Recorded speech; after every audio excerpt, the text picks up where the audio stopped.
నమస్తే welcome to BRK news ఏది నిజం special debate this is Manoj today ప్రధానంగా అమరావతిలో రాజధాని రెండో భూసేకరణకు ఇప్పటికే నోటిఫికేషన్ విడుదల చేసినటువంటి పరిస్థితి ఉంది. ప్రధానంగా ఏదైతే అక్కడ రాజధానిలో రెండో విడత భూసేకరణకు దీన్ని కొందరు వ్యతిరేకిస్తున్నట్లుగా మరికొందరు రైతులు కూడా ఆందోళన బాట పడుతున్నారు. ఇచ్చిన దాంట్లో నిర్మాణాలు పూర్తి కాకుండానే ఇంకా ఎందుకని ప్రశ్నిస్తున్నారు. ప్రభుత్వం మాత్రం ప్రపంచ స్థాయి రాజీనామాని లక్ష్యమని చెప్పుకొస్తుంది. మరి అమరావతిలో ప్రధానంగా మంత్రి నారాయణ కూడా పర్యటించారు. అయితే ప్రధానంగా అమరావతి మండలం అలాగే తుళ్ళూరు మండలం ఈ రెండు మండలాల్లో కూడా రెండో విడత 1936 ఎకరాల భూసేకరణ ప్రక్రియకు ఇప్పటికే నోటిఫికేషన్ వదిలినటువంటి పరిస్థితి ఉంది. ఏదైతే తుళ్ళూరు మండలం వడ్డమాను దగ్గర ఆ పరిసర ప్రాంతాల్లో దాదాపుగా 1700 ఎకరాల భూసేకరణ, అలాగే అమరావతి మండలం ఎండ్రాయి గ్రామంలో ఆ పరిసర ప్రాంతాల్లో కూడా దాదాపుగా ఒక 200 ఎకరాల భూసేకరణ ప్రక్రియను కూడా ఇప్పటికే చేపట్టినటువంటి పరిస్థితి ఉంది. దాదాపుగా అక్కడ నోటిఫికేషన్ కూడా ఇచ్చారు. మరి రైతులు భూములు ఇవ్వమంటూ కూడా ససేమిరా అంటున్నారు. మరి అక్కడ సిఆర్డీకి సంబంధించినటువంటి మంత్రి నారాయణ కూడా పర్యటించారు. మరి అమరావతిలో రెండో విడత ల్యాండ్ పూల్డింగ్ సంబంధించినటువంటి ఏదైతే అక్కడ ఒక ఆఫీసును కూడా ఈ మధ్య ప్రారంభించడం జరిగింది. మరి ఏదైతే ల్యాండ్ పూలింగ్ నోటిఫికేషన్ వదిలినటువంటి సందర్భంలో అమరావతికి సంబంధించినటువంటి మొదటి విడతలో ఏదైతే రాజధానికి సంబంధించినటువంటి 2014 నుంచి 19 ఈ 5 ఏళ్ల కాలంలో దాదాపుగా భూసేకరణ ప్రక్రియ చేపట్టారు. దాదాపుగా చాలా వరకు ఏదైతే 50,000 ఎకరాల వరకు అమరావతిలో భూసేకరణ ప్రక్రియ చేపట్టినా కూడా అక్కడే పెండింగ్ పడినటువంటి పరిస్థితి ఉంది. ఏదైతే ఔటర్ రింగ్ రోడ్ దగ్గర నుంచి అలాగే అన్ని తాత్కాలిక భవనాలు ఏర్పాటు చేయడం, మిగతా పరిసర ప్రాంతాల్లో ఏమాత్రం డెవలప్మెంట్ కానటువంటి పరిస్థితి ఉంది. మరి ఇటువంటి పరిస్థితుల్లో మొదటి విడతలోని మొదటిసారిగా టీడీపీకి సంబంధించినటువంటి 14 నుంచి 19 ప్రభుత్వ హయాంలోని దాదాపుగా అమరావతి నత్తనడకన సాగినటువంటి పనులు, ఎక్కడికక్కడ పెండింగ్లో పడినటువంటి పనులు, మరి రెండో విడతలో భూసేకరణ ప్రక్రియ చేపడుతున్నారు. మరి రెండో విడతలో చేపట్టబోయేటువంటి భూసేకరణలో రైతులు భూములు ఇస్తే ఎంతవరకు రాజధాని డెవలప్మెంట్ అవుతుంది, మరి ఎంతవరకు గతంలో ఇచ్చినటువంటి భూములకే దిక్కులేనటువంటి పరిస్థితి ఉంది, డెవలప్మెంట్ కానటువంటి పరిస్థితి ఉంది. మరి రెండోసారి ఇచ్చినటువంటి భూములకి డెవలప్మెంట్ అవుతుందా అన్న రీతిలో కూడా రైతులు ప్రశ్నిస్తున్నటువంటి పరిస్థితి ఉంది. వీటన్నింటి అంశాల మీద మనతో మాట్లాడడానికి ఇవాళ డిబేట్లో రాజకీయ విశ్లేషకులు ఇంద్రనీల్ గారు మనతో పాటు లైవ్లో ఉన్నారు. ఇంద్రనీల్ గారు నమస్తే అండి. అలాగే శ్రీనివాస్ రెడ్డి గారు వైసీపీ మనకు లైవ్లో జాయిన్ అవుతారు. ఇక అజయ్ వర్మ గారు జనసేన పార్టీ నుంచి మనకు లైవ్లో జాయిన్ అవుతారు. మొదటిగా ప్రధానంగా సంబంధించినటువంటి ఇంద్రనీల్ గారు ఎలా చూడొచ్చు అంటారు? మొదటి విడత భూసేకరణ ప్రక్రియ అయితే దాదాపు చేపట్టారు. చాలా వరకు 50,000 ఎకరాల భూసేకరణ ప్రక్రియ చేపట్టి రైతుల దగ్గర నుంచి భూములు లాక్కున్నారు. ఎక్కడేసిన గొంగలు అక్కడే ఉంది. రాజధాని ఏమాత్రం డెవలప్మెంట్ కానటువంటి పరిస్థితి ఉంది. మరి ఇప్పుడు రెండో విడత ఏదైతే ప్రధానంగా మనకు తుళ్ళూరు మండలం వడ్డమాను దగ్గర అలాగే అమరావతి మండలం ఎండ్రాయి దగ్గర ఈ రెండు గ్రామాల్లో నోటిఫికేషన్ కూడా రిలీజ్ చేశారు. రైతులు భూములు ఇవ్వమంటూ రోడ్డు మీద ధర్నా చేస్తున్నారు. మరి ఇటువంటి పరిస్థితుల్లో డెవలప్మెంట్ అవుతుందా రైతులు భూములు ఇస్తే? అంటే రైతులు భూములు ఇవ్వము అని చెప్పట్లేదు సార్. వాళ్ళు ఏమంటున్నారంటే మేము భూములు ఇవ్వటానికి సిద్ధంగా ఉన్నాం కానీ ప్రభుత్వం నుంచి క్లారిటీ రావట్లేదు. ప్రధానంగా ఎందుకు అనేది ఈ 12 సంవత్సరాల కాలం గడిచి అంటే భూసేకరణ స్టార్ట్ చేసి లెక్కేసుకున్నా కూడా 10 సంవత్సరాల కాలం గడిచిపోయింది. ఈ 10 సంవత్సరాల కాలంలో అసలు రైతులకి అంటే మొదటి విడతగా భూసేకరణ చేసినప్పుడు వాళ్ళకి ఇచ్చిన ప్రామిస్ని మీరు ఇంతవరకు 10 ఏళ్లలో ప్రూవ్ చేసుకోలేకపోయారు. రిటర్నబుల్ ప్లాట్స్నే అలాట్ చేయలేకపోయారు. వాళ్ళు చెప్పింది ఏంటి, డెవలప్మెంట్ చేసిన రిటర్నబుల్ ప్లాట్స్ ఇస్తామని. కనీసం డెవలప్మెంట్ సంగతి ప్రోగ్రెసివ్గా వెళ్తుందిలే, ముందు అసలు రిటర్నబుల్ ప్లాట్స్ అన్న అలాట్మెంట్ అయిందంటే మొదటి విడతలో ఇచ్చిన వారికి ఇంతవరకు రిటర్నబుల్ ప్లాట్సే అలాట్మెంట్ అవ్వలేదు. సో మాకు మీరు ఎలా న్యాయం చేస్తారు? 10 సంవత్సరాలు గడిచిపోయింది. మొదటి విడతలో ఇచ్చిన వాళ్ళకి డెవలప్మెంట్ చేసిన ప్లాట్స్ హ్యాండ్ ఓవర్ చేయాలంటే ఇంకో 10 సంవత్సరాల కాలం పట్టే పరిస్థితులు మనకు అమరావతి నిర్మాణ ప్రక్రియలో మనకు కనబడిపోతుంది. మరి ఇప్పుడు ఇవ్వబోయే మాకు ఇంకెన్నేళ్ళకి ఇస్తారు, గ్యారంటీ ఏంటి? అసలు రెండో విడత పూలింగ్ అన్నప్పుడే వాళ్ళు వ్యతిరేకించింది ఏంటి? అసలు ఇప్పటి వరకు అమరావతికి గెజిటే లేదు. అమరావతి మన ఏకైక రాజధానికి గెజిటే లేనప్పుడు మేము ఏ ధైర్యం చేసి ఇవ్వాలి అంటే వీళ్ళు ఆల్ ఆఫ్ సడన్ అసెంబ్లీ తీర్మానం చేసి కేంద్రానికి తీసుకెళ్ళి కేంద్రంలో అప్రూవ్ చేసి తీసుకొచ్చారు. యాక్చువల్గా మీరు కానీ నోటీస్ చేస్తే ఇదే కేంద్రము గతంలో ఏం చెప్పింది, ఏదైనా రాష్ట్రం యొక్క రాజధాని అనేది ఆ రాష్ట్ర పరిధిలో ఉండిద్ది కానీ కేంద్రంకి ఎలాంటి సంబంధము లేదని కోర్టుల ద్వారా అఫిడవిట్తో సహా చెప్పింది. అలాంటి కేంద్రం ఈసారి ఎందుకు దాన్ని అప్రూవ్ చేసినట్టు చూపించిందంటే ఇద్దరు కూడా కూటమిలో పొత్తులో ఉన్నారు కాబట్టి వీళ్ళు అడుగుతున్న డబ్బులు కాదు, ప్రత్యేక హోదా కాదు, షెడ్యూల్ 9, 10లో రావాల్సిన ఆస్తులు కాదు, ఉమ్మడి ఆస్తులు మనకు బైఫర్కేషన్ జరిగినప్పుడు అందులో ఉన్న డిమాండ్లు ఏమి అడగట్లేదు. అందువలన వాళ్ళు కూడా యాక్సెప్ట్ చేశారు. ఇక్కడ కానీ మీరు చూసుకుంటే 2014 నుంచి 2024 వరకు మనకు బైఫర్కేషన్ జరిగిన తర్వాత రాష్ట్రం ఉమ్మడి రాజధానిగా హైదరాబాద్ ఉంటే హైదరాబాద్లో మనం ఏ విధంగానూ ఉపయోగించుకోవాలి. హైదరాబాద్ను కేవలం కొన్ని పర్సనల్ రీజన్స్ వలన కూటమి నాయకులు ఆల్ ఆఫ్ సడన్ వచ్చేసి మొత్తం ఇక్కడ నిర్మాణం పూర్తి కాకముందే ఇక్కడ అద్దెలు కట్టుకునే పరిస్థితి పెట్టుకొని మరి పరిపాలన కొనసాగించాల్సిన పరిస్థితి ఎందుకు వచ్చింది అంటే ఓటుకు నోటు కేసు పరిస్థితులు, ఫోన్ ట్యాంపరింగ్లు అనుకుంటూ మనం ఆల్ ఆఫ్ సడన్ హైదరాబాద్ను వదిలేసి ఉమ్మడి రాజధానిగా ఉన్న అవకాశాలను వదులుకొని వచ్చాం మనం. సరే అయిపోయింది అంటే ఇప్పటికి కూడా రిటర్నబుల్ ప్లాట్స్ రాకపోవటము.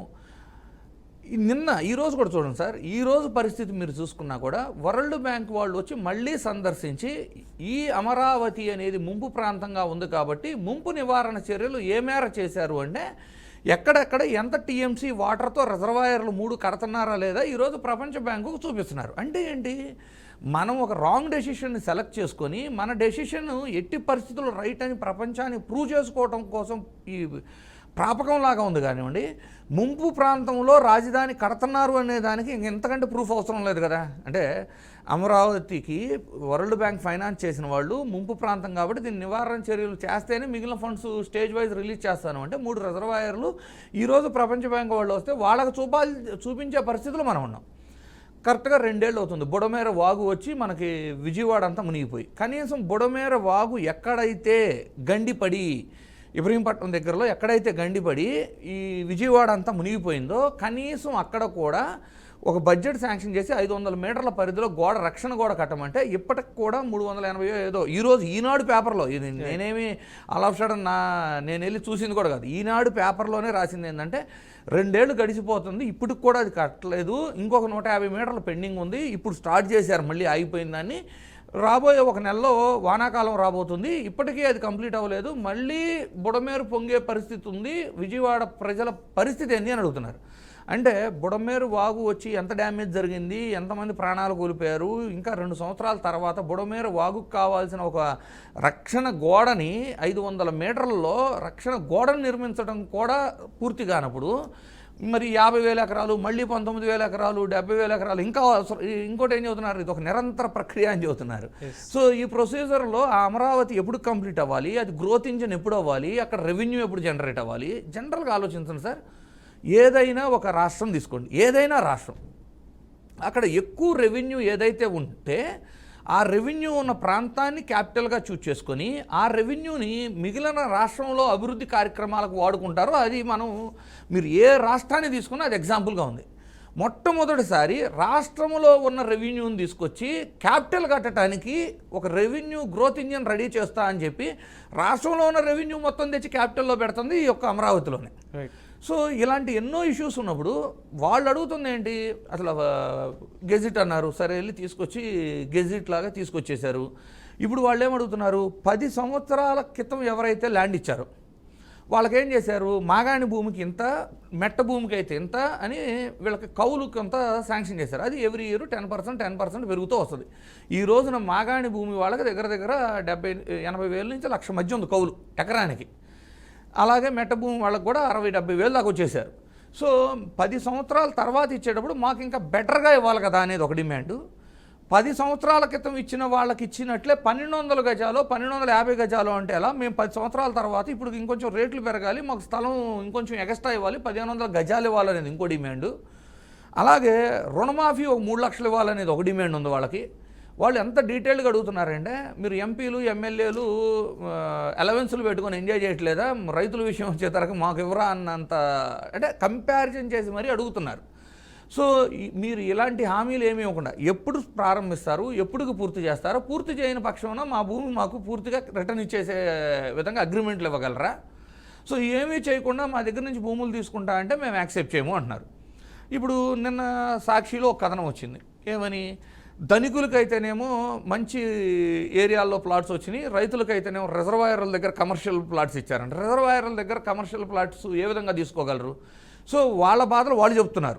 ఇప్పుడు ఇవన్నీ మనం చెప్పేది కాదు, ఆ గ్రామాలలోని రైతులు, భూములు ఇచ్చిన రైతులు వీడియో రూపంగా చెబుతున్న వాళ్ళ బాధలు. రైట్. ఈరోజు ఆంధ్రజ్యోతిలో ఏమొచ్చింది, అవన్నీ నిజం కాదు, పక్కనే వేశారు, 300 మీటర్లో ఉంది మాకు ఆ వెస్ట్ బైపాస్ నుంచో లేదా ఎస్ఎంఆర్ నుంచో అని అడుగుతారు. 300 మీటర్లు అనేది దగ్గర దూరమా సార్? దూరం. అంటే 50 కిలోమీటర్ల రేడియస్, 50,000 ఎకరాలు, వాటిలో 300 మీటర్ అంటే కంటికి కనబడుతుండేది. అది దూరం అయితే దగ్గర అయితే, అంటే వాళ్ళు ఏం చెప్పాలని దగ్గరగా ఉండేటువంటి దగ్గరగా ఉంటే దాన్ని కూడా పేపర్లు ఎలా రాస్తున్నారు, దూరంగా ఇచ్చాము, ఇది లాటరీ సిస్టమ్ కరెక్ట్గానే అప్లికబుల్ అయింది, అది ఇది అంటున్నారు. ఈ రోజుకి శ్మశానాల్లోనూ వాగుల్లోనూ ఇచ్చిన రైతులు బయటకు వచ్చి మాట్లాడుతున్నారు. ఇంతవరకు రైతులు భూసేకరణకి ఒప్పుకోకుండా కోర్టులకు వెళ్తే వాళ్ళ దగ్గర భూసేకరణ కంప్లీట్ అవ్వకుండానే వాళ్ళ ల్యాండ్లో కూడా రిటర్నబుల్ ప్లాట్స్ అలాట్మెంట్ చేసి పేపర్ మీద చూపిస్తున్నారు. అంటే ఫస్ట్ ఫేజ్ వాళ్ళకి ఇంతవరకు ల్యాండ్ అలాట్మెంట్స్, ప్లాట్ అలాట్మెంట్స్ అవనప్పుడు రెండో విడత భూమి ఇవ్వడానికి కొంచెం ఆలోచిస్తారు కదా.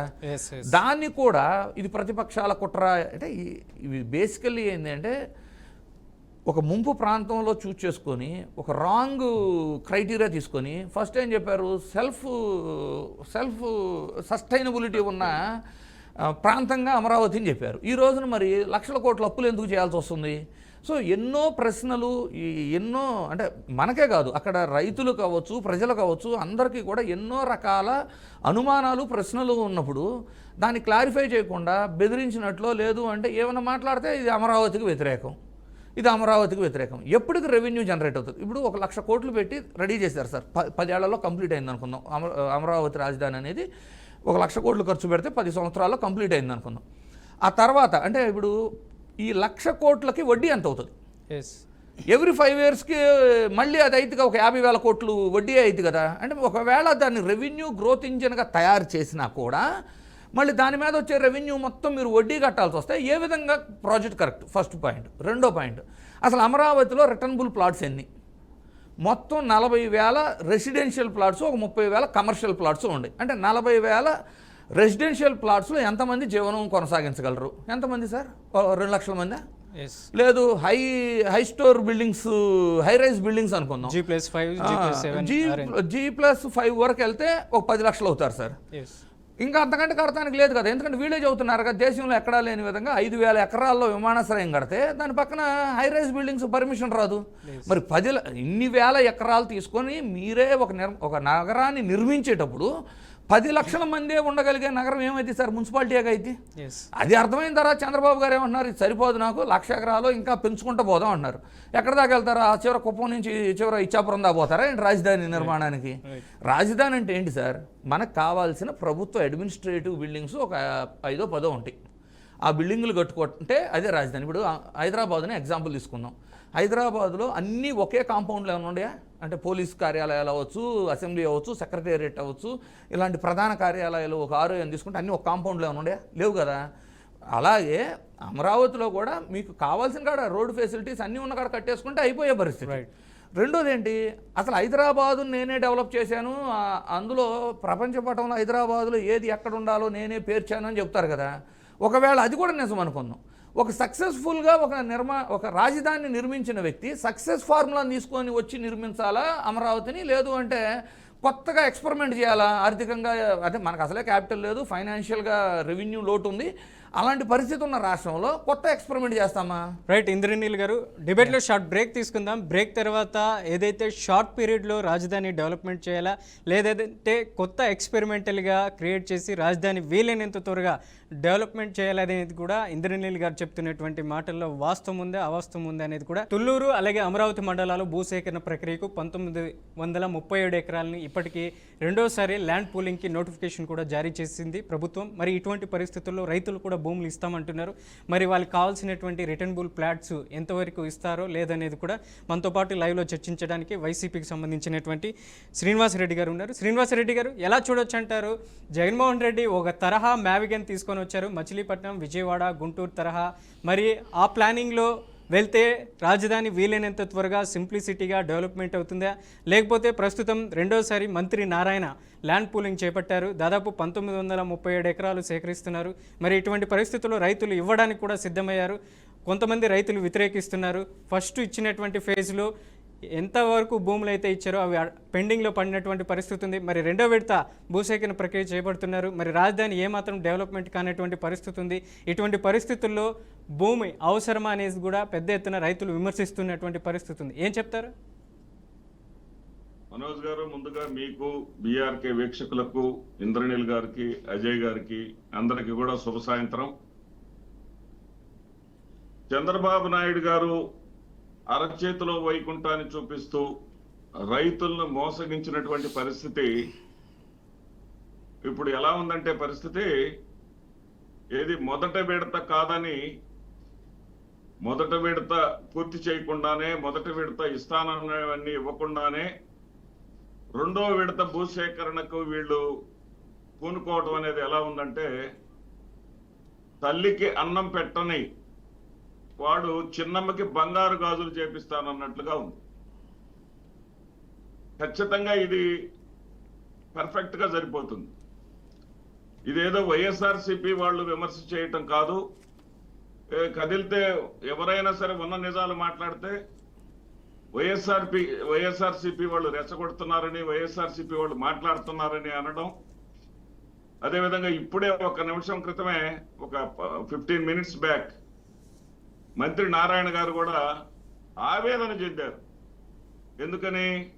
మేము రైతులకందరికీ ఇచ్చేశాం, ల్యాండ్స్ అన్ని ఇచ్చేశాం, ఏది వాళ్ళకి ఇస్తామన్నటువంటి ప్లాట్లన్నీ ఇచ్చేశాం, కేవలం 693 మాత్రమే రిటర్న్ ఇవ్వాలి, రిటర్నబుల్ ప్లాట్స్ ఇవ్వాలి, 693 మాత్రమే, 30,000 మందికి ఇచ్చేశాం అని చెప్పేసి ఆయన చెప్పుకుంటా పోయాడు, ఆవేదన చెందాడు. కానీ ఇక్కడ ఆవేదన చెందాల్సింది ఆయన కాదండి, రైతుల ఆవేదన ఆయన గుర్తుపెట్టుకోవాలి. ఇక్కడ ఆయన గుర్తుపెట్టుకోవాల్సింది రైతుల ఆవేదనను. రైతుల ఆవేదనను ఆయన గుర్తుపెట్టుకోవాలి.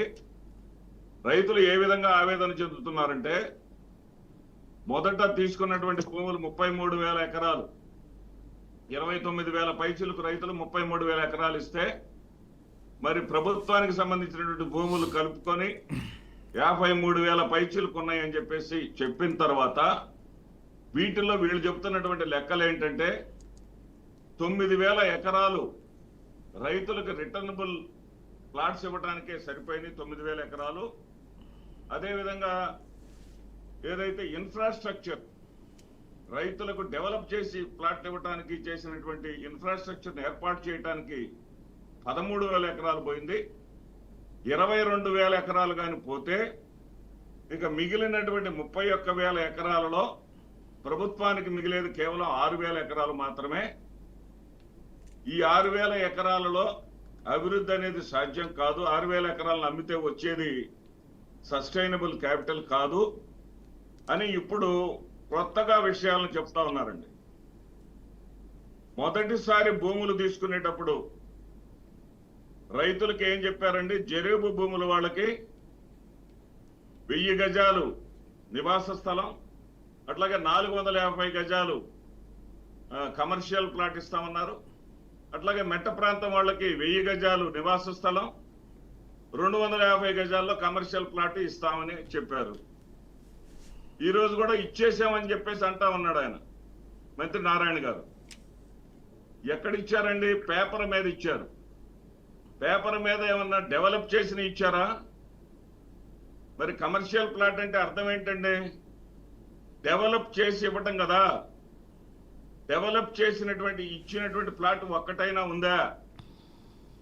ఆవేదన చెందాల్సింది నారాయణ గారు కాదు, లేదా చంద్రబాబు నాయుడు గారు కాదు, లేదా లోకేష్ గారు కాదు, వీళ్ళు కాదు ఆవేదన చెందాల్సింది. భూములు ఇచ్చినటువంటి రైతులు ఆవేదన చెందుతా ఉన్నారు. వాళ్ళకి ఈ రోజున మన వాస్తవాల్లోకి వెళితే భూములు సేకరించినప్పుడు వాళ్ళు చెప్పినటువంటి మాటలు ఎలా ఉన్నాయంటే,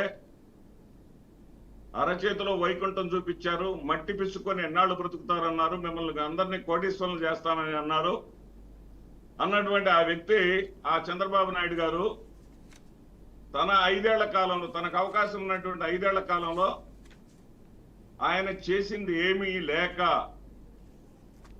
అప్పుడు చంద్రబాబు నాయుడు గారికి సపోర్ట్ ఇచ్చినటువంటి పవన్ కళ్యాణ్ గారే ఎవరి రాజధాని ఇది అనే ఒక సభలో పాల్గొని ప్రశ్నించారు. ఇది ప్రజా రాజధాని ఎలా అవుతుంది? ప్రజలకు మీరు చెప్పిన మాట నెరవేర్చకుండా ఇది ప్రజా రాజధాని ఎలా అవుతుంది అని ఆ రోజున ప్రశ్నించారు. అదేవిధంగా ఇప్పుడే ఇంద్రనీల్ గారు చెప్పినట్లుగా ఈ రోజున ప్రపంచ బ్యాంక్ తనిఖీ బృందం వచ్చినట్లుగానే 2014-19 సమయంలో కూడా 3,400 కోట్ల రూపాయలు ఆ రోజున ప్రపంచ బ్యాంకు సహాయాన్ని అడిగితే వాళ్ళు వచ్చారు. ఇక్కడికి వచ్చి వాళ్ళు తనిఖీ చేసుకొని భూసేకరణ సాఫీగా జరిగిందనేది పచ్చి అబద్ధం.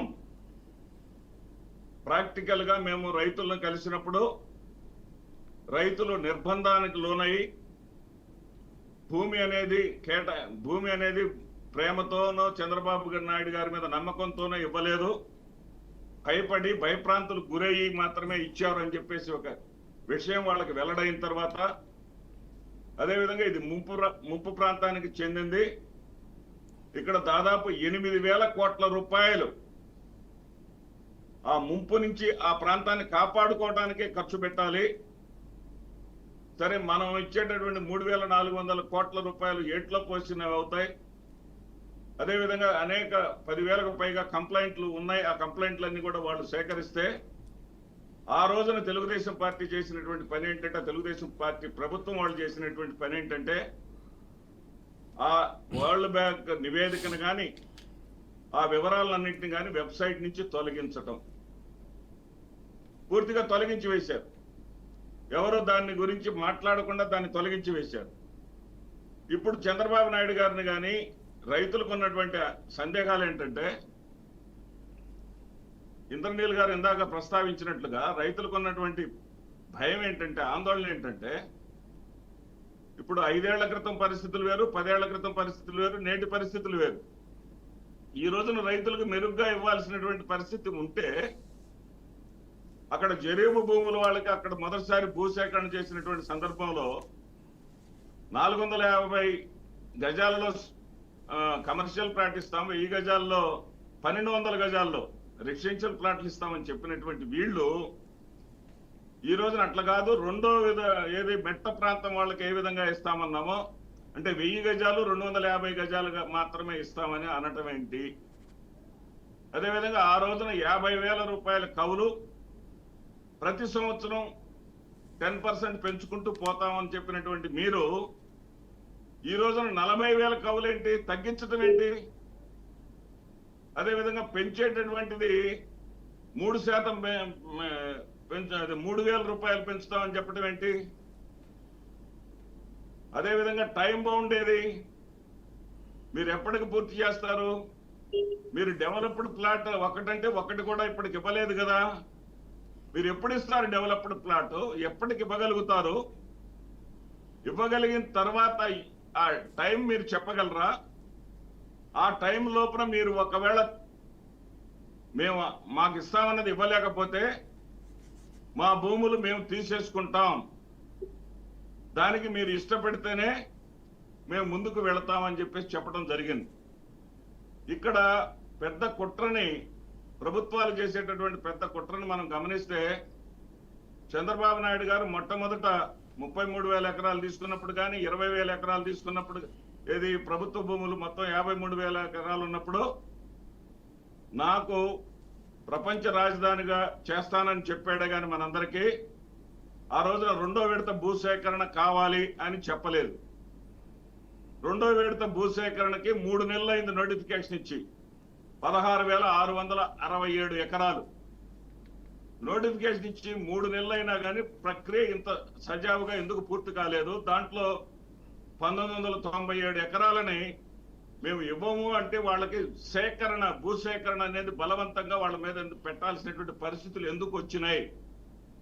ఆ రోజున జగన్మోహన్ రెడ్డి గారిని ఆ రాజధాని ప్రాంతంలో తిరగాలంటేనే తెరచాపలు అడ్డు పెట్టుకొని తిరుగుతున్నాడు, తెరగొడ్డలు అడ్డు పెట్టుకొని తిరుగుతున్నాడు అన్నటువంటి ఆ మీరు ప్రచారం చేసినటువంటి ఆ జగన్మోహన్ రెడ్డి గారి దగ్గరికి ఈ రోజున ఆ రైతులు వచ్చి మాకు అండగా నిలవండి అని అడగాల్సినటువంటి పరిస్థితులు ఎందుకు వచ్చినాయని చెప్పేసి గౌరవ ప్రభుత్వం వాళ్ళు ఒకసారి ఆలోచించుకోవాలి. రైట్ నెక్స్ట్ ఈమని సూర్యనారాయణ గారు ఉన్నారు టీడీపీ నుంచి. నమస్తే అండి సూర్యనారాయణ గారు. నమస్తే మనోజ్ గారు. ఎలా చూడొచ్చు అంటారు? ఏదైతే రెండో విడత ల్యాండ్ పూలింగ్కి మంత్రి నారాయణ కూడా ఇప్పటికే అక్కడ నోటిఫికేషన్ జారీ చేశారు. అక్కడ వడ్డమానూరు ఎండ్రాయ గ్రామంలో కూడా పర్యటించారు. అక్కడ ఆఫీసు కూడా ప్రారంభోత్సవం చేశారు. దాదాపుగా అక్కడ ఉన్నటువంటి రైతులు కూడా భూములు ఇస్తామంటున్నా కూడా రిటర్నబుల్ ప్లాట్స్ ఇవ్వాలి. గతంలో ఉన్నటువంటి మొదటి విడత ల్యాండ్ పూలింగ్ చేశారు. ఇంకా రాజధాని ఎక్కడ వేసిన గొంగలు అక్కడే ఉందనేది కూడా రైతులు ప్రధానంగా ఆరోపిస్తున్నారు. ఇప్పుడు తీసుకునేటువంటి భూములు వీలైనంత త్వరగా రాజధాని డెవలప్మెంట్ చేస్తారా, లేకపోతే ఏదైతే నీరు గార్చేటువంటి ప్రయత్నం చేస్తారని రైతులు అంటున్నారు. ఏం చెప్తారు? మనోజ్ గారు, ముందుగా మీకు ఇంద్రనీల్ గారికి, వెంకటేశ్వర రెడ్డి గారికి, అదేవిధంగా వ్యూవర్స్ అందరికీ కూడా శుభ సాయంత్రం అండి. ఇప్పుడు ఇందాక ఇంద్రనీల్ గారు మాట్లాడింది, ఇప్పుడు వెంకటేశ్వర రెడ్డి గారు మాట్లాడింది కూడా మొత్తం విన్నాం. హైదరాబాదు సైబరాబాద్ దగ్గర నుంచి తీసుకున్నట్లయితే కనుక ఫస్ట్ హైదరాబాదు సికింద్రాబాదు జంట నగరాలు రాజధానిగా ఉన్నాయి. ఆ తర్వాత చంద్రబాబు గారు హయాంలో భూసేకరణ జరిగి సైబరాబాద్ నిర్మాణానికి ఒక నాంది పడి ఒక హైటెక్ సిటీ నిర్మాణానికి జరిగింది. ఆ తర్వాత వచ్చినటువంటి ప్రభుత్వం రాజశేఖర రెడ్డి గారు కూడా దాన్ని కొంతవరకు కంటిన్యూ చేశారు. ఆ విధంగా సైబరాబాద్ అనేది వాళ్ళ కొత్త సిటీ. ఇప్పుడు రేవంత్ రెడ్డి గారు కూడా అక్కడ న్యూ సిటీ అని చెప్పి నిర్మాణానికి ఇంకా భూసేకరణ చేస్తున్నారు. అంటే ఒక రాజధాని పరిధి అనేది విస్తరణ జరుగుతున్న కొద్దీ పెంచుకుంటూ వెళ్లాల్సినటువంటి ఆవశ్యకత అనేది ఒక విధంగా ఉంది. దాన్ని పక్కన పెడితే ఏదో కేసులకు భయపడి వచ్చారు అది ఇంద్రనీల్ గారు కామెంట్ లో మాట్లాడారు. కేసులకు భయపడు, లేకపోతే ఏదో నువ్వు ఓటుకు నోటు కేసు అలాంటి చిన్న చిన్న పెట్టి కేసులు ఉద్దేశపూర్వకం కావాల్సిన పెట్టి వాటికి భయపడేటువంటి క్యారెక్టర్ చంద్రబాబు నాయుడు గారు కాదు. అదే అందులో ఉన్నటువంటి ఇన్వాల్వ్ అయిన ఇవాళ రేవంత్ రెడ్డి గారి పరిస్థితి కూడా అది కాదు. వాస్తవంగా ఏంటంటే మనకు 10 సంవత్సరాలు ఉంది కదని మనం అక్కడే ఏదో ఆ రాజ్యాంగ పబ్బం గడుపుకుంటూ పరిపాలన చేస్తూ ఉంటే ఎప్పటికీ మన రాజ్యాన్ని మనం నిర్మించుకోలేము. ఆ విధమైనటువంటి దూరదృష్టి విజన్తో చంద్రబాబు నాయుడు గారు ఆ రోజు ఇక్కడికి వచ్చి బస్సులో 3 నెలలు పరిపాలన చేసి ఆ తర్వాత భవనాలు నిదానంగా సేకరణ చేసుకుంటూ రాజధాని సేకరణకి ఆమోదం తీసుకున్నారు. ఆ రోజు శాసనసభలో 33,000 ఎకరాల సేకరణకి రాజధాని తీర్మానం పెట్టినప్పుడు ప్రతిపక్ష నాయకుడిగా ఉన్నటువంటి జగన్మోహన్ రెడ్డి గారు కూడా మేము ప్రజా సంక్షేమం కోసం ఈ రాజధాని తీర్మానాన్ని ఒప్పుకుంటున్నాం, భూసేకరణ ఒప్పుకుంటున్నామని చెప్పింది వాస్తవం. ఆ విధంగా ఒప్పుకున్నటువంటి జగన్మోహన్ రెడ్డి గారు 2019లో ముఖ్యమంత్రి అయ్యాక రాజధాని పట్ల వ్యవహరించినటువంటి తీరుని ప్రపంచవ్యాప్తంగా ప్రజలందరూ చూశారు. దాన్ని శ్మశానమని, అక్కడ ఏమీ లేదని, ఇలా ఇష్టం వచ్చినటువంటి అంటే రాజ్యాంగ స్థాయిలో ఉన్నత స్థాయి పదవిలో ఉన్న స్పీకర్ గారి దగ్గర నుంచి కూడా ఒక అనుచితమైనటువంటి వ్యాఖ్యల్ని మంత్రులు కానివ్వండి, కేబినెట్ మంత్రులు కానివ్వండి, ముఖ్యమంత్రి గారు కానివ్వండి, ఎమ్మెల్యేలు ఎంపీలు అయితే ఇష్టానుసారం, ఇంకా వైసీపీ నాయకులు అయితే మరీ అంతకంటే దారుణం మాట్లాడారు. మరి అటువంటి ఏరియాలోనే వాళ్ళు 5 ఏళ్ళు కూడా అదే శాసనసభకి వెళ్ళి పరిపాలన చేసే అసెంబ్లీ సమావేశాలు నిర్వహించారు, అదే సెక్రటేరియట్ పరిపాలన నిర్వహించారు. ఇందాక వెంకటేశ్వర రెడ్డి గారు మాట్లాడతారు, మరి తెరచాపలు కట్టుకెళ్ళింది వాస్తవం కాదా? జగన్మోహన్ రెడ్డి గారు ఏనాడైనా ఉండవల్లి నుంచి రాజధాని అసెంబ్లీకి కానీ సెక్రటేరియట్ కానీ వెళ్తున్నప్పుడు తెరచాపలు కట్టిందని అన్ని ఛానల్స్, మీ ఛానల్తో సహా అన్ని ఛానల్స్ టెలికాస్ట్ చేసిందే మేము చెప్పాం, కానీ మేమే ప్రత్యేకంగా దానికి సృష్టించి చెప్పలేదు. ఒకటి, పైగా తెరచాపలు కట్టడమే కాకుండా 100 గజాలకు ఒక కానిస్టేబుల్ సెక్యూరిటీగా పెట్టుకుని ప్రజల్ని చూడకుండా వెళ్ళి పరిపాలన చేశారు. ఇవాళ పదవి పోయిన తర్వాత ప్రజల మధ్యలోకి నేను వస్తున్నా రప్పా అంటూ మళ్ళీ ప్రజల మధ్యలోకి వచ్చారు. పరిపాలనలో ఉన్న రోజుల్లో ఏ రోజైనా జగన్మోహన్ రెడ్డి గారు ప్రజల దగ్గరికి వెళ్ళారా? ఇంకొక విషయం, అప్పుడు ఇప్పుడు కూడా బలవంతంగా సేకరిస్తున్నారు. 5 సంవత్సరాలు పరిపాలనలో ఉన్న మీరు రాజధాని భూముల్ని ఎలా విచ్ఛిన్నం చేయాలని ఎన్నో ఎత్తుగడలు వేశారు. మీ చేతిలో అధికారం ఉన్నప్పుడు, రెవెన్యూ అన్ని మీ దగ్గర ఉన్నప్పుడు మీరు రాజధాని భూముల్లో ఏమైనా తప్పు పట్టగలిగారా? ఇకపోతే ఇంద్రనీల్ గారు ఒక మాట అన్నారు, ఈ ప్రజల దగ్గర రాజధాని పరిపాలనకు వచ్చే రెవెన్యూ అంతా తీసుకెళ్లి క్యాపిటల్ మీద పెడుతున్నారని. ఇంద్రనీల్ గారు, మీ మన బడ్జెట్ లో క్యాపిటల్ నిర్మాణానికి ఎంత కేటాయించారో మీలాంటి పెద్దలు చెప్పాలి, విశ్లేషకులు. అవాస్తవాలు మాట్లాడకూడదు. ఇవాళ కేంద్ర ప్రభుత్వం ప్రత్యేకమైనటువంటి ఒక గ్రాంట్ ఇస్తోంది, ఆ గ్రాంట్ ద్వారా రాజధాని నిర్మాణం జరుగుతోంది. అలాగే ఇంకొక విషయం గమనించినట్లయితే 14-19 మధ్య తాత్కాలికం అన్నారు. ఇక్కడ ఒక పాయింట్ చాలా స్పెసిఫిక్ గా ఉన్న నాయకులతో పాటు ఇవాళ డిబేట్ లో ఉన్న నాయకులతో పాటు మీ ఛానల్ ద్వారా ప్రజలకు కూడా మళ్ళీ మొత్తం లక్షల సార్లు చెప్పాం, మళ్ళీ చెప్తున్నాం. కట్టడాలు శాశ్వతం, కట్టడాలు తాత్కాలికం కాదు. కానీ అందులో సెక్రటరియట్ తాత్కాలికం, అసెంబ్లీ తాత్కాలికం. ఇంకా ఇంతకంటే బెటర్ అసెంబ్లీ, బెటర్ సెక్రటరియట్ నిర్మాణం జరుగుతుందని ఆనాడు చెప్పిన ఈనాడు చెప్పినా నేను చెప్పింది అదే మాట, అదే స్టాండ్ మీద ఉన్నాం. అటువంటి సెక్రటరియట్ భవనాలు శాశ్వతమైన భవనాలు. అలాగే ఆనాడు గ్రాఫిక్ భవనాలు అన్నారు. 100 సార్లు మీ ఛానల్లో చాలా ఛానల్స్ లో నేను పాల్గొన్న డిబేట్ లో కూడా ఛాలెంజ్ చేశాను. నాతో పాటు డిబేట్ పాల్గొన్న వైసీపీ నాయకులకు కానివ్వండి, బహిరంగంగా గ్రాఫిక్స్ అన్నారు. చంద్రబాబు నాయుడు గారు 14-19 మధ్య కట్టిన భవనాల మీదకి వెళ్ళి దూకుదాం రండి, ధైర్యం ఉంటే దూకుదాం రండి, గ్రాఫిక్స్ లో నిజం మీకు మాకే ప్రాక్టికల్ గా తేలుతుంది అన్నాం. మరి వచ్చిన ఒక్క నాయకుడు కనపడలేదు. అదే విధంగా ముంపు ప్రాంతాలు అన్నారు. ప్రపంచంలో అన్ని రాష్ట్రాలతో సహా ప్రపంచ స్థాయిలో చాలా దేశాల్లో పోల్చుకుంటే రాజధాని నిర్మాణాలన్నీ కూడా నదీ పరివాహక ప్రాంతాల్లోనే నిర్మాణం జరుగుతున్నాయి. ఆ నదీ పరివాహక ప్రాంతాల్లో నిర్మాణం జరుగుతుంది అందరికీ జగమెరిగిన సత్యం. అక్కడ కూడా ఇప్పుడు మన రాజధాని తీసుకున్న దానిలో కృష్ణమ్మ తల్లి, ఎందుకంటే రాజధాని నిర్మాణం నిర్మించాలంటే తాగడానికి కానీ సాగుకు కానీ రకరకాల అవసరాలకి వాటర్ చాలా అవసరం. రాజధాని నిర్మాణానికి పక్కన నదీ పరివాహక ప్రాంతం కృష్ణానది ఉంది పుష్కలంగా, జీవనది. అలాగే ఎయిర్పోర్టు, ట్రాన్స్పోర్ట్, అభివృద్ధి చెందిన విజయవాడ, గుంటూరు, జంటపట్నాలు అన్ని రకాలుగా కూడా విజయవాడ రైల్వే స్టేషన్ అనేది ప్రపంచంలో చాలా ఒక పెద్ద స్థాయి, భారతదేశంలో ఒక పెద్ద స్థాయి రైల్వే స్టేషన్. అన్ని రకాల వసతులు చూసి నిర్మాణంకి చేపట్టి రాజధాని భూసేకరణ జరిగిన తర్వాతే జగన్మోహన్ రెడ్డి గారు 30,000 ఎకరాలకు కూడా మేము కూడా ఆమోదం తెలుపుతామని శాసనసభ సాక్షిగా ఒప్పుకున్నారు. ఇవాళ ముంపు ప్రాంతం అంటున్నారు. వాళ్ళ ముంపు ప్రాంతం నిరూపించాలని చెప్పేసి వైసీపీ ప్రభుత్వ హయాంలో వరదలు వస్తుంటే పైనుంచి కర్ణాటక, ఇటుపక్క నుంచి మహారాష్ట్ర కూడా నీళ్లు వదులుతుంటే తెలంగాణ వాటిని కావాలని రిజర్వాయర్ దగ్గర స్టోరేజ్ చేసి అంత ప్రయత్నించినా కూడా మీకు ఇప్పుడు ఇవాళ డిబేట్ లో ఉన్న నాయకులు కానీ మీకు కానీ అందరికీ తెలుసు, చంద్రబాబు గారి ఇల్లు కృష్ణానదికి ఆనుకుని ఉంటుంది ప్రస్తుతం ఉన్నటువంటి నివాసం ఇల్లు. అంత స్టోరేజ్ చేసి ప్రయత్నించినా కూడా చంద్రబాబు గారి దగ్గరికి పాదాల వరకే నీళ్ళు వచ్చినాయి. ఇంకా వెనకాల ఒక ప్రకృతి యోగా కేంద్రం ఉంటుంది చంద్రబాబు గారి ఇంటి వెనకాల, దానిలో కూడా పాదాల వరకే నీళ్ళు వచ్చినా కానీ ఏమి మునిగిపోవాలి అదేమి. మరి అన్ని ప్రయత్నాలు చేశారు. ఇహ బుడమేరు వరదకు వచ్చినప్పుడు ఆ వరదలో తక్షణ సహాయ చర్యలు పాల్గొన్నారు. ఆ వరద ఉన్న టైంలోనే మా యొక్క జలవనరుల శాఖ మంత్రి నిమ్మల రామానాయుడు గారు బుడమేరు దీని దగ్గర ఉండి రేయి పొగళ్ళు ఉండి దాన్ని కరకట్ట వేయడమే కాకుండా అప్పుడే కొంత నిర్మాణం పూర్తి చేశారు. ఇంకొంచెం పెండింగ్ ఉన్న నిర్మాణం ఇప్పుడు కన్స్ట్రక్షన్ జరుగుతోంది. ఇప్పుడు వాస్తవాలని ప్రజల దగ్గరికి తీసుకెళ్లాల్సిన ఆవశ్యకత మీలాంటి ఛానల్స్ కూడా ఉంది. అయితే ఈ రోజున ప్రతి పని కూడా సజావుగా సాగుతున్నాయి. 14 ప్రపంచ స్థాయి బ్యాంకులు, జాతీయ బ్యాంకులు నిర్మాణానికి భూసేకరణ తీసుకొని స్థలాలు తీసుకుని శంకుస్థాపనలు చేసి రాజధాని నిర్మాణంలో అవి కన్స్ట్రక్షన్ ప్రారంభించినాయి. అలాగే జాతీయ సంస్థలు బిట్స్ లాంటివి, విద్యా సంస్థలు, ఎన్నో సంస్థలు ఇవాళ కన్స్ట్రక్షన్స్ ప్రారంభించినాయి. ఒక పక్క నిర్మాణం ఇంత వేగవంతంగా జరుగుతోంది. వేగవంతంగా జరుగుతుంటే ఏమి జరిగిందంటే మీ 5 ఏళ్ల పరిపాలనలో రాజధానిని అమాంతం ఉక్కుపాదం మోపి ఆ నిర్మాణాన్ని అడ్డుకున్న ప్రతిఫలమే ఇవాళ ప్రజలు కనపడకపోవచ్చు. కానీ అదే 5 ఏళ్ళు కూడా మేము వచ్చి ఉంటే ఈ పాటికి రాజధాని నిర్మాణం 3 వంతులు పూర్తయ్యేది. ఇవాళ ఐఏఎస్ ఆఫీసర్ల కట్టడాలు కానీ, ఎమ్మెల్యే క్వార్టర్స్లు కానీ, మంత్రుల కట్టడాలు కానీ ఎప్పుడో మా నిర్మాణంలో పూర్తయినాయి. వాటిని ఇప్పుడు పూర్తి చేసిన త్వరలో ప్రారంభానికి సిద్ధంగా ఉన్నాయి. కాదని చెప్పగలుగుతారని చెప్పమనండి, నో ప్రాబ్లం, అందులో ఎటువంటి ఇది లేదు. ఈ విధంగా రాజధాని నిర్మాణం అనేది శరవేగంగా సాగుతోంది. సెంట్రల్ గవర్నమెంట్ గ్రాంట్ కూడా పుష్కలంగా మద్దతు లభిస్తోంది. అన్ని విధాలు జరుగుతున్నాయి. అయితే ప్రపంచ బ్యాంకు వచ్చి పరిశీలన చేసుకోవటం, ఇంకా ఇచ్చేటువంటి ఫండింగ్ ఇచ్చేటువంటి సంస్థలు చేసుకోవటం అనేది ఎప్పుడే సరే ఒక పని జరుగుతున్నప్పుడు ఎగ్జామిన్ చేయటం అనేది కామన్. ఇవాళ మనం ఒక ప్రశ్నాపత్రం 3 గంటల పరీక్ష హాల్లో కూర్చొని ఒక విద్యార్థికి పరీక్ష రాస్తుంటేనే ఈ విద్యార్థులకు వచ్చారు మన చుట్టూ రౌండ్ వేసి పర్యవేక్షించేస్తుంటారు, జాగ్రత్తగా రాస్తున్నాడు, ఎట్లా రాస్తున్నాడు, ఏమైనా ఇచ్చేస్తున్నాడని.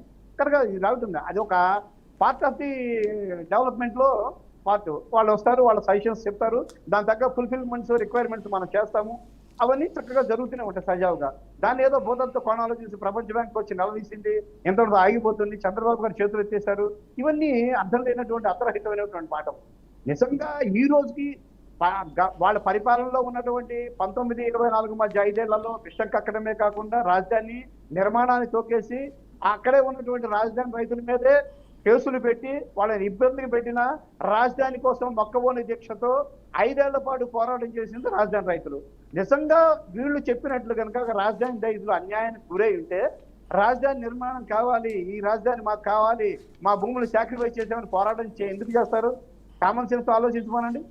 ఈ రోజుకి కూడా రాజధాని నిర్మాణాన్ని పట్ల మా ప్రభుత్వం వచ్చిన తర్వాత మనం అనుకున్న లక్ష్యం నెరవేరింది, ఈ తొక్కేసినటువంటి ప్రభుత్వం పోయిందని చెప్పి ఆనందంతో కేరింతలు కొట్టింది రాజధాని రైతులు కదా.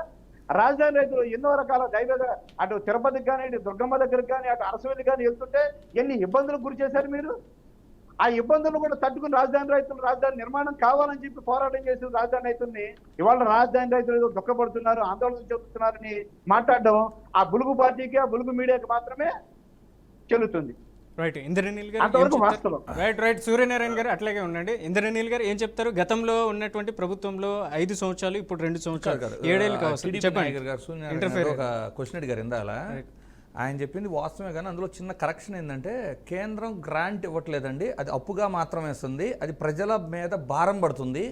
అలాగే మీరు అడిగారు బడ్జెట్లో కేవలం 6,000 కోట్లు 3,000 కోట్లే శాంక్షన్ చేస్తున్నారు, దానివల్ల ఈ 5 సంవత్సరాల్లో కూడా 15,000 కోట్లు కూడా అమరావతి రాజధాని నిర్మాణానికి బడ్జెట్ నుంచి కేటాయించట్లేదు. కానీ 1,00,000 కోట్లు బయట నుంచి అప్పు తెచ్చేది కానీ అది గ్రాంట్ కాదు, కేంద్రం భరించబోవటం లేదు, కేంద్రం భరిస్తుంది అనే విధంగా కేంద్రం ఎక్కడన్నా స్టేట్మెంట్ అంటే ఈ అప్పు మొత్తం మేము భరిస్తామని ఎక్కడ స్టేట్మెంట్ లేదు, అది గ్రాంట్ కాదు అనేది ఒకటి తెలుసుకోండి ప్రజలు. మరలా ఇంకోటి చెబుతా చూడండి, ఇక్కడ నిర్మలా సీతారామన్ గారు గ్రాంట్ అని ప్రకటించారు కదండి.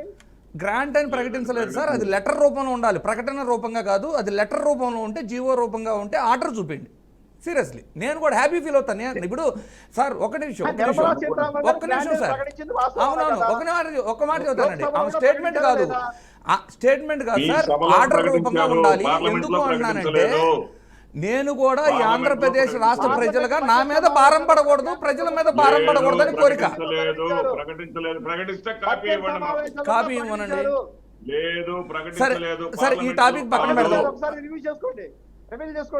చేసుకోవచ్చు, లెటర్ మీరు ఎక్కడైనా పబ్లిష్ చేయొచ్చు. రేపు ఉదయం పచ్చ మీడియాలో పబ్లిక్ గా పబ్లిష్ చేయొచ్చు, పచ్చ మీడియాలో పబ్లిక్ గా పబ్లిష్ చేయొచ్చు సార్.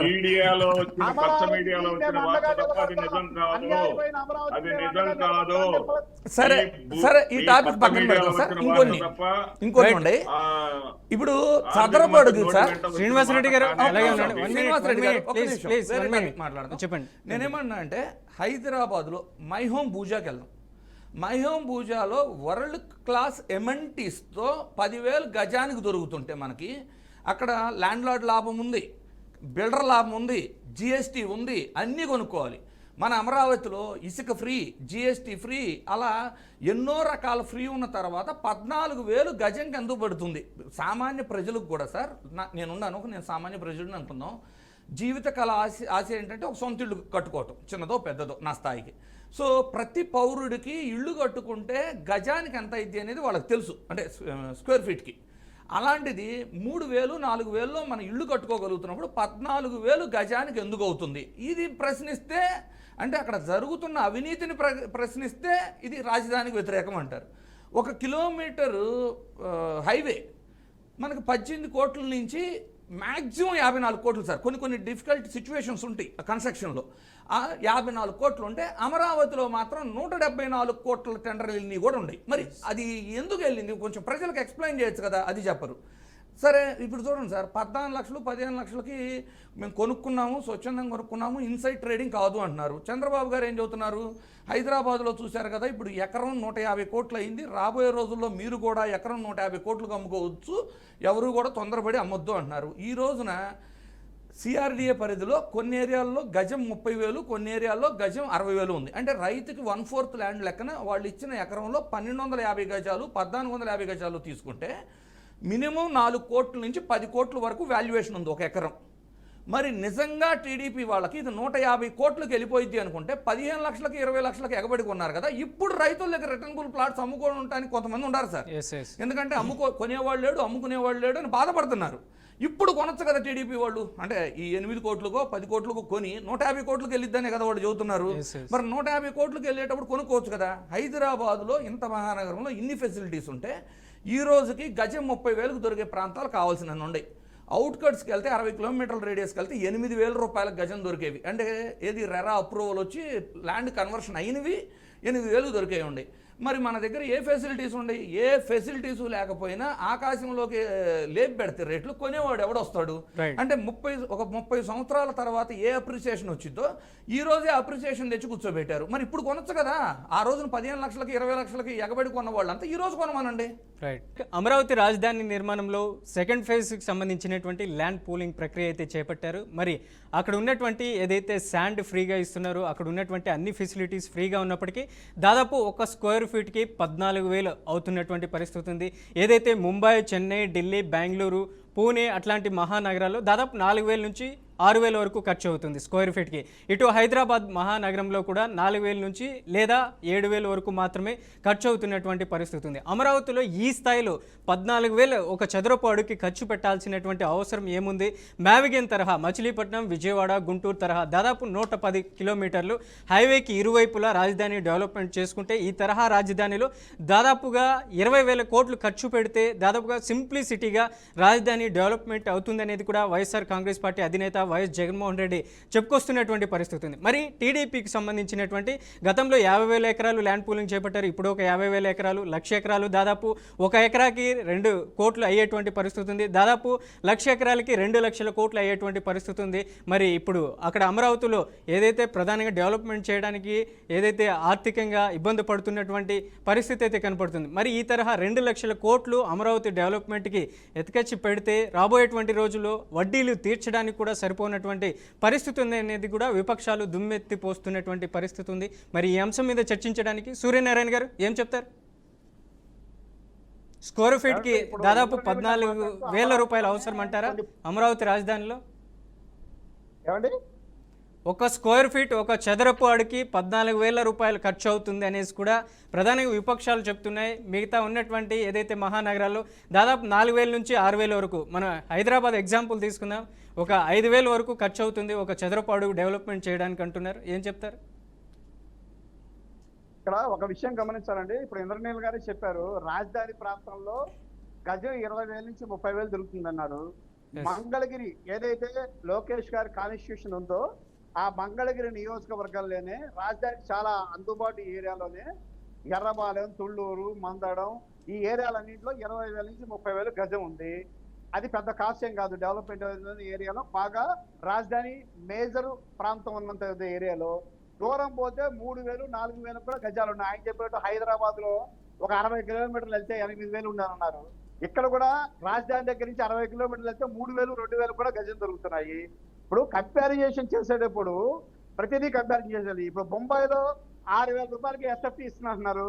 ఇప్పించమనండి, నేను కొంటా 10,000 ఎస్ఎఫ్టీలు 6,000 రూపాయలకి మొబైల్ ఇస్తే. ముంబైలో మంచి ప్రైమ్ ఏరియాలో నాకు ఇప్పించమనండి 6,000 రూపాయలు నేను కొంటా. ఇప్పుడు ఏదైనా కన్స్ట్రక్షన్ మరి అంత ప్రయత్నప్పుడు జగన్మోహన్ రెడ్డి గారి పరిపాలనలో జగన్మోహన్ రెడ్డి గారు ఏదైతే తాడేపల్లి ప్యాలెస్ కట్టారో దాని కంచెకి 1,200 కోట్లు ఎందుకండి? ఇలప కంచెకి, చుట్టూ కంచెకి. మరి దానికి ఎందుకు దాని గురించి మాట్లాడరు ఇంద్రనీల్ గారు?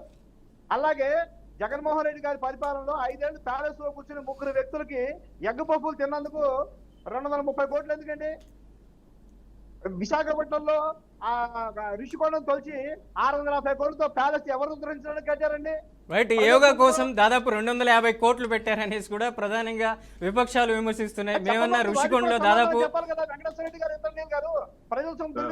శ్రీనివాసరెడ్డి గారు ప్రజల సొమ్ము దుర్వినియోగం గురించి మీరే చెప్పాలి సార్. ఎకరం రూపాయికి ఎన్ని ఎకరాలైనా రూపాయికి ఇస్తాను అని మాట్లాడే మీరే చెప్పాలి. ప్రజల సొమ్ము దుర్వినియోగం ఏది? యోగా డేకి 300 కోట్లు ఖర్చు పెట్టే మీరే చెప్పాలి ప్రజల సొమ్ము దుర్వినియోగం ఏది? పోలవరం కంప్లీట్ అవ్వకుండా కేవలం ఎన్నికల ఎజెండా కోసం రైతులను తీసుకెళ్లి చూపించడానికి చేశారు చూడండి. అది ప్రజల సొమ్ము దుర్వినియోగం. మీరు పోలవరం కంప్లీట్ చేస్తే నీళ్ళు వస్తే రైతులు ఎలాగో వాడుకుంటారు, మీకు ఓట్లు వేస్తారు. పోలవరం 72% తెలుగుదేశం ప్రభుత్వ హయాంలోనే నిర్మాణం జరిగింది. సారీ రాసుకోండి సార్, మీరు ఎన్నైనా రాసుకోండి. ఇలా మేమేం అబ్జెక్ట్ చేయట్లా. మీరు కంప్లీట్ చేయండి చాలు. మొత్తం మీరే చేశారని రాసుకోండి, ఏం పర్లేదు. చెప్పుకోండి మొత్తం మీరే చేశారని కూడా చెప్పుకోండి. ఇటుక చంద్రబాబు గారు పేర్చారని చెప్పినా తప్పులేదు. చెప్పుకోండి, కాకపోతే కంప్లీట్ చేయండి అంటున్నాం సార్. 2014 నుంచి 2019 మధ్య పోలవరం క్లోజర్ ఆఫ్ అకౌంట్ ఇవ్వకపోవటం, న్యూ డిపిఆర్ ఇవ్వకపోవటం వలన పెండింగ్ పెట్టి కేంద్రం నిధులు ఆపేసింది. ఏం కట్టావో చెప్పమనండి. రైట్, శ్రీనివాసరెడ్డి గారు రెస్పాండ్ అవ్వండి. జగన్మోహన్ రెడ్డి గారు కానీ సార్, ఛానల్లో ఉన్న వెంకటేశ్వర రెడ్డి గారు సత్యనారాయణ గారు వాళ్ళ ఐదేళ్ల మాట్లాడుతున్నారు. 2014 నుంచి 2019 మధ్య పోలవరం టీడీపీ వాళ్ళు క్లోజర్ ఆఫ్ అకౌంట్ కానీ న్యూ డిపిఆర్ కానీ సబ్మిట్ చేయకపోవటం వలన కేంద్రం ఫండ్స్ ఆపింది. స్వయాన ప్రధానమంత్రి మోడీ గారే చంద్రబాబు గారు పోలవరాన్ని ఏటీఎం లా వాడుకుంటున్నారు అని మాట్లాడారు. ఇవి కూడా గుర్తు పెట్టుకొని వీటికి కూడా ఆన్సర్ చేయగలిగితే మాట్లాడదాం. సార్, మీ హయాంలో పెండింగ్ పడ్డ వాటిని కూడా జగన్మోహన్ రెడ్డి గారు డిపిఆర్ సబ్మిట్ చేసి 10,000 కోట్లు సాధించారు. ఈ విషయాన్ని కూడా తెలుసుకోండి. పోలవరం విషయంలో కేవలం మనకు వచ్చే న్యూస్ చదువుకొని ఒక పార్టీకి అధికార ప్రతినిధి ఉన్నారు మాట్లాడొచ్చు. కాకపోతే ఏంటంటే వేరే వాళ్ళు ప్రభుత్వం అసలు జరగలేదని మాట్లాడవాకండి. రైట్, శ్రీనివాసరెడ్డి గారు. శ్రీనివాసరెడ్డి గారు ప్రతినిధిగా మాట్లాడాల వాస్తవంగా గారు మీరు సూర్యనారాయణ గారు సమయం తక్కువ ఉంది. ప్లీజ్ మీరు 1 మినిట్. సూర్యనారాయణ గారు ఫైనల్ కన్క్లూడ్ మీకే ఇస్తాను. సూర్యనారాయణ గారు హోల్లో ఉండండి. అలాగే శ్రీనివాసరెడ్డి గారు ఫైనల్ గా ఏం చెప్తారు? చెప్పండి ఫైనల్ గా. నేనేమంటున్నానంటే, కుర్రవాళ్ళు చాలా మంది తెలుగుదేశం పార్టీ తరఫున వచ్చి అబద్ధాలు సహజంగా చెప్తా ఉంటారు. కానీ మాతో సమానంగా నా వయసుకి పెద్దవాళ్ళలాగా ఉన్నారు సూర్యనారాయణ గారు, గౌరవనీయులాగా ఉన్నారు. ఈయన కూడా పచ్చి అబద్ధాలు చెప్తుంటే నాకు ఆశ్చర్యం వేస్తాం. ఏంటంటే 249 కోట్లు అక్కడ ఏది రిషికొండలో వీళ్ళు పడి ఏడుస్తున్నటువంటి ప్యాలెస్ కి అయిన ఖర్చు. ఈయన 674 కోట్లు అని చెప్పేసి నోటుకొచ్చింది. వాళ్ళ పేపర్లో ఏది రాస్తే అది ఈయన మాట్లాడేస్తా ఉన్నారు. మేము ఇక్కడ ప్రశ్నిస్తుంది అమరావతి నిర్మాణం జరుగుతున్నటువంటి తీరుని, అక్కడ జరుగుతున్నటువంటి అవినీతిని మాత్రమే. మనం ఏ బిల్డింగ్ అయినా సరే గ్లాస్ వర్క్ ఎప్పుడు చేస్తాం సార్? ఏ బిల్డింగ్ అయినా గ్లాస్ వర్క్ అనేది మనం ఫినిషింగ్ వర్క్ అయిన తర్వాత 90% వర్క్ అయిపోయిన తర్వాత మనం గ్లాస్ వర్క్ లోకి వస్తాం. చంద్రబాబు నాయుడు గారు ఈ రోజున ఆ బిల్డింగ్స్ ఏమి పూర్తవ్వక ముందే అద్దాలకు సంబంధించి 2,900 కోట్ల రూపాయలు కేటాయించేస్తే, వాళ్ళకి నిధులు గ్రాంట్ చేసేస్తే, ఇప్పుడు ఈయన పెద్ద ఆయన చెప్తా ఉన్నారు ఏమని, అది గ్రాంటు అప్పు కాదు అని. అది గ్రాంట్ కాదు, అప్పు అనే విషయం అందరికీ తెలుసు. ఈ భారం అంతా ఎవరు మొయ్యాలి, ఎక్కడ మొయ్యాలి? అదేవిధంగా ఏదైతే ఈయన అంటా ఉన్నారో, ఏది ఈ వ్యతిరేకత లేదు అని చెప్పేసి అంటా ఉన్నారో, వ్యతిరేకత లేనిది ఎక్కడంటే మీ పచ్చ మీడియాలో లేదు. వ్యతిరేకత అనేది రైతుల్లో ఉంది. మీరు రైతుల దగ్గరకు వచ్చి అడగండి. వడ్డే శోభనాద్రేశ్వరరావు మా పార్టీ కాదు, ఏబి వెంకటేశ్వరరావు గారు మా పార్టీ కాదు. వాళ్ళిద్దరూ చెప్తున్న మాటలు ఒకసారి వినండి. ప్రతి రైతు ఆవేదనను ఒకసారి వినండి. వాళ్ళు ఏం చెప్తున్నారు, ఎందుకు ఈ భూసేకరణ అనే దాని ప్రశ్నకి సమాధానం చెప్పండి. మీరు ఏదైతే రైతులు అడుగున దానికి సమాధానం చెప్పకుండా, రైతులకు ఉన్నటువంటి సందేహాలకు సమాధానం చెప్పకుండా, రైతులు మమ్మల్ని బెదిరిస్తున్నారనే దానికి మీ దగ్గర సమాధానం లేదు. పర్యావరణ పరంగా భయపడుతున్నారనే దానికి మీ దగ్గర సమాధానం లేదు. ఆహార భద్రత గురించి భయపడుతున్నారనే దానికి మీ దగ్గర సమాధానం లేదు. ఎంతసేపటికి వైసీపీ తెరచాటుగా పెట్టారు. ఎక్కడ మీరు గ్రాఫిక్స్ అన్నారే సూర్యనారాయణ గారు, మీరు గ్రాఫిక్స్ అన్నారే, ఆ గ్రాఫిక్స్ నేటికి ముమ్మాటికి గ్రాఫిక్సే మీరు చూపించింది. మీరు గ్రాఫిక్స్ లో ఏదైతే చూపించారో ఆ బిల్డింగ్ నేటికి ఈ రోజు కూడా ఒక బిల్డింగ్ లేదు. అది రండి, ఆ భవనాలు ఈ 4 భవనాలు ఉన్నాయని మొదటి నుంచి చెప్తున్నాం మేము. రండి సార్, ఈ 4 భవనాలు ఉన్నాయని మొదటి నుంచి చెప్తున్నాం మేము. ఈ 4 భవనాలు ఉన్నాయని మొదటి నుంచి చెప్తున్నాం. అసెంబ్లీ గ్రాఫిక్స్ లో మీరు గ్రాఫిక్స్ లో చూపించిన భవనం ఒక్కటి కూడా లేదు. మీరు గ్రాఫిక్స్ లో చూపించిన భవనం ఒక్కటి కూడా లేదు. మీరు గ్రాఫిక్స్ లో చూపించిన భవనం మీరు ఇప్పుడు రాజధానిలో భవనాలు మీరు 5 ఏళ్ల ముందు నిర్మించారా? చూపించలేదు. Right. మేము నిర్మించడం లేదు, మీరు గ్రాఫిక్స్ లో నిర్మించారు మరి. హైకోర్టును చూపించలేదు. చెప్పండి, మీరు నిర్మించామని దమ్ముంటే చెప్పండి. మీరు ఇంటి మేము 5 భవనాన్ని ఏళ్లలో చూపించారు, భవనాలు మీదే కట్టాము, ఐకాన్ చెప్పండి భవనాన్ని దమ్ముంటే. చూపించారు మీ గ్రాఫిక్స్ లో. అదే రండి, ఇప్పుడు ట్రాఫిక్ కూడా దగ్గర ప్రజల రండి, మీడియా రండి, ఏదైనా రండి, డిబేట్ లో కదా. చూపిస్తే స్వాగతిస్తున్నారండి. అక్కడ అమరావతి తీసుకెళ్తారు, మిమ్మల్ని అలరాడుతున్నట్టుగా దగ్గరికి బిల్డింగ్ తీసుకెళ్తారండి. అలరాడుతున్నట్టుగా చూపిస్తారు. ఒక్క ఈ రోజు కూడా గ్రాఫిక్స్ చూపించి ప్రజల్ని, రాష్ట్ర ప్రజల్ని మీరు మోసం చేస్తున్నారు. రండి సార్, గ్రాఫిక్స్ అందులో దగ్గరికి రండి, అనుమానం మీకు లేదు. స్వాగతిస్తున్నా. రైట్, ఈ మొత్తానికి రోజు సమయం కూడా తక్కువ ఉంది. ఏదైతే ఏదైతే ప్రధానంగా ప్రజలు అమరావతికి కూడా సంబంధించినటువంటి డెవలప్మెంట్ ఏ విధంగా వెళ్తుంది అనేది కూడా రాబోయే రోజుల్లో చూడాల్సినటువంటి అమరావతి పరిస్థితి అయితే స్పష్టంగా కనిపిస్తుంది. లైవ్ లో ఉన్నటువంటి ఇంద్రనీల్ గారికి, అలాగే శ్రీనివాస్ రెడ్డి గారికి, ఈవెన్ సూర్యనారాయణ గారికి ధన్యవాదాలు. Thank you so much. మొత్తానికి అమరావతికి సంబంధించినటువంటి ల్యాండ్ పూలింగ్ విషయంలో రెండో విడత ఫేజ్ నోటిఫికేషన్ జీవో జారీ చేశారు. 7 గ్రామాల్లో సంబంధించినటువంటి తుళ్ళూరు, అలాగే అక్కడ ఉన్నటువంటి అమరావతి మండలాలు, ఈ 2 మండలాల్లో దాదాపుగా 19,000 ఎకరాలు ల్యాండ్ పూలింగ్ చేపట్టడానికి జీవో జారీ చేశారు. నోటిఫికేషన్ కూడా వదిలినటువంటి పరిస్థితి ఉంది. మరి రైతులు కూడా అక్కడ ల్యాండ్స్ ఇవ్వడానికి కూడా సిద్ధమయ్యారు. మరి ల్యాండ్స్ ఇస్తే ఏదైతే మొదటి ఫేజ్లో ఉన్నటువంటి ఏదైతే ల్యాండ్ పూలింగ్ 50,000 ఎకరాలు ఇప్పటికీ పెండింగ్లో ఉంది, బిల్డింగ్ డెవలప్మెంట్ కానటువంటి పరిస్థితి ఉంది. అమరావతి రాజధానిలో ఎక్కడ వేసిన గొంగలు అక్కడే ఉంది, తాత్కాలిక భవనాలు నిర్మించారు. ఇక రెండో తరహా ఏదైతే ల్యాండ్కి సంబంధించినటువంటి పూలింగ్ చేపడుతున్నారు. మరి ఈ తరహా చేపడితే రాబోయేటువంటి రోజుల్లో మాకు సంబంధించినటువంటి రిటర్న్ బూల్ ఫ్లాట్స్ ఎలా ఇస్తారంటూ కూడా రైతులు పెద్ద ఎత్తున అక్కడ రాస్తారోకో చేస్తున్నటువంటి పరిస్థితి ఉంది. కొంతమంది రైతులేమో భూములు ఇస్తామంటున్నారు. మరి రాబోయేటువంటి రోజుల్లో సిఆర్డీఏ పరిధిలో ఉన్నటువంటి ఏ విధమైనటువంటి ప్రభుత్వం నిర్ణయం తీసుకొని రాజధాని డెవలప్మెంట్ చేయడానికి ముందుకు వెళ్తుందనేది కూడా వేచి చూడాల్సినటువంటి పరిస్థితి అయితే ఉంది. ఇది ఇవాల్టి స్పెషల్ డిబేట్. మరో డిబేట్లో మళ్ళీ కలుద్దాం. చూస్తూనే ఉండండి బీఆర్కే న్యూస్.